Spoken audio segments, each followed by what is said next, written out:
Bonjour les lecteurs du Marjonnat, aujourd'hui je me trouve ici à Meaux, sur le chantier du nouveau hôpital de Meaux. Alors là nous arrivons donc au sas d'accueil des urgences, l'accueil des pompiers et un accueil séparé pour les gens qui arrivent valides. Il y a beaucoup de professionnalisme dans tout ça, il y a eu surtout un état d'esprit très positif de tout le monde. Maintenant il ne faut pas louper le dernier coup de collier quand même, hein. On va complètement au bout. On est sur la vraie France ici. Exactement. Le concret. Voilà. À Paris ils se foutent du monde, mais sur le terrain on fait ce qu'on a à faire. Et puis après, il va falloir qu'on ait ici les meilleurs médecins de la terre entière. Il faut qu'on ait vraiment le top du top.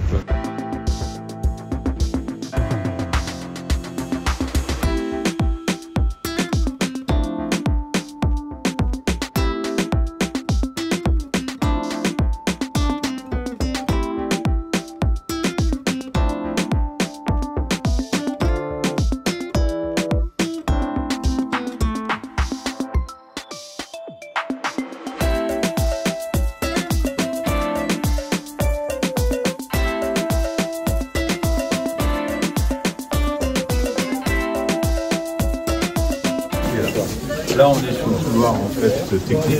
Et sur les urgences, est-ce qu'on a bien anticipé tous les sujets de gestion des flux, etc., pour essayer d'améliorer un peu les... Oui, parce que ça va être vraiment... On a prévu des choses en plus et en mieux.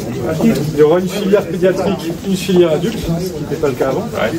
On va avoir aussi des douches sonores, c'est innovant et les personnels adorent pour les patients, pour être des atmosphères apaisantes. Parce que le truc, ça sera vraiment de tout faire pour qu'on n'ait pas l'image qu'ont certains hôpitaux, des brancards dans les couloirs, des choses comme ça, alors qu'en réalité, on a tous les éléments pour essayer de gérer les flux, etc. Et la maison médicale de garde, Alors, bonjour, ah bah tiens, bonjour. Ah bah attendez, là il y a tout le monde, il y a toute la famille là.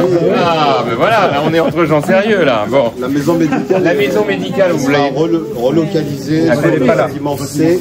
Elle est dans le bâtiment C, ouais. À côté de la pédiatrie. à côté de la pédiatrie, puisque 60% des consultants sont des enfants. Donc il y avait une logique. 60% minimum. Et les adultes, alors comment ils vont faire alors? Alors c'est plus simple de faire déplacer les adultes que les enfants. D'accord.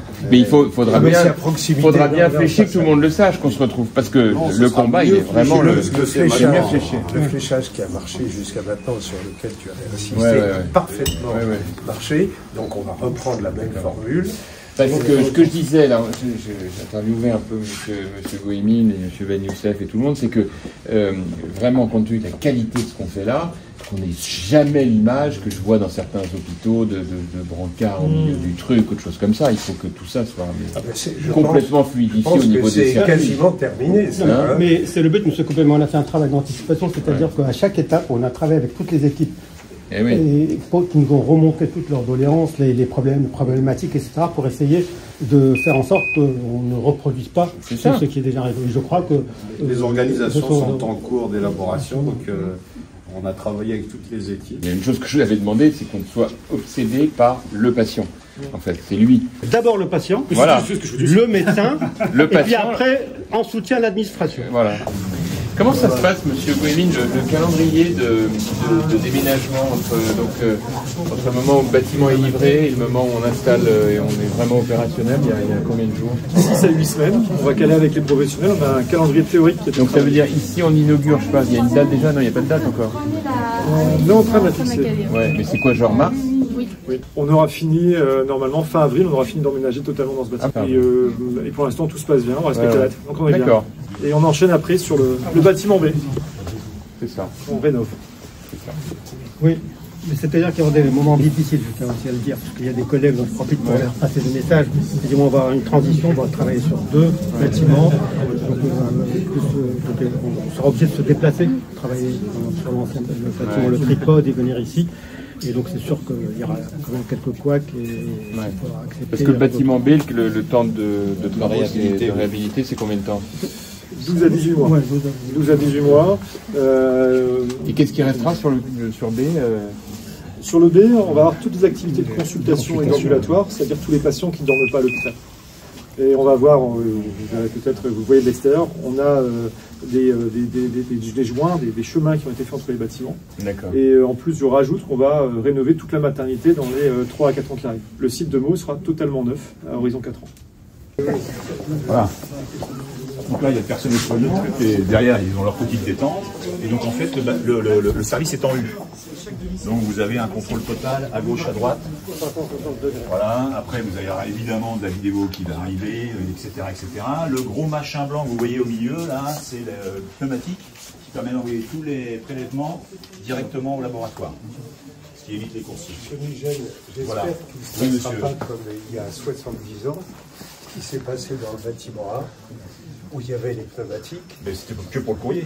Non, pas que pour le courrier. Il y a 70 ans, et qui n'a marché. Parce que ce que vous savez pas, c'est qu'il y a 70 ans, Christian était déjà chef de service.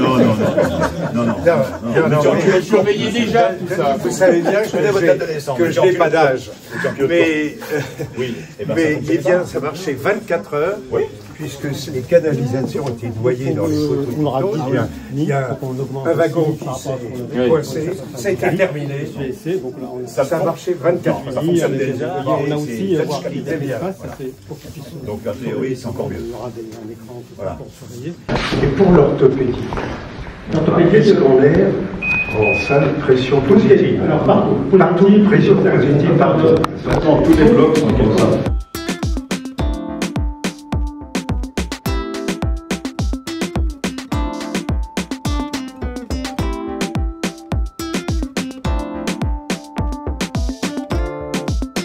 Heureux parce que c'est très émouvant de voir en vrai ce qu'on a vu sur plan pendant des années. Moi j'ai évidemment suivi de très près le chantier parce que c'est un énorme chantier, hein. Une bonne vingtaine de corps de métier qui travaillent ensemble, c'est jamais simple. Donc on est très heureux de voir tout ça et pour les Meldois c'est pour moi une grande joie de me dire qu'ils vont pouvoir bénéficier d'un des équipements hospitaliers les plus importants de France. Alors on a déjà des dates? Oui, inauguration au mois de mars. Après, il faut que les services emménagent, donc ça veut dire une mise en service fin avril. Ouverture progressive, je crois. Hein. Voilà, exactement. Tout est à l'unisson. Derrière une réalisation magnifique, non seulement sur son aspect extérieur, mais à travers tout ce qu'on a pu constater d'agencement intérieur, que ce soit pour la partie des urgences, que ce soit pour la partie de la réanimation, pour ne prendre que ces deux exemples, magnifiques.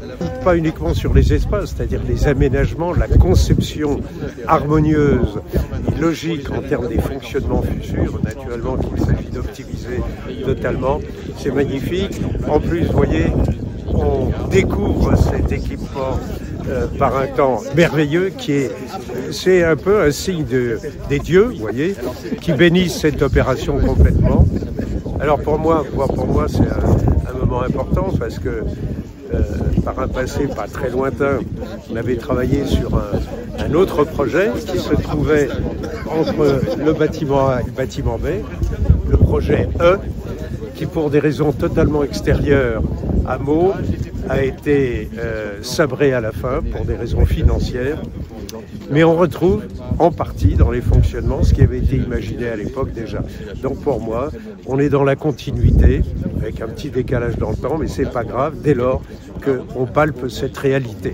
Voilà. C'est le bâtiment 1 qui va être après. Oui, alors c'est pas tout de suite. Hein. C'est l'opération, le désamiantage, le raser l'établissement, et ensuite une opération immobilière très importante. Mais là, pour l'opération immobilière, on se projette à 2030. Hein.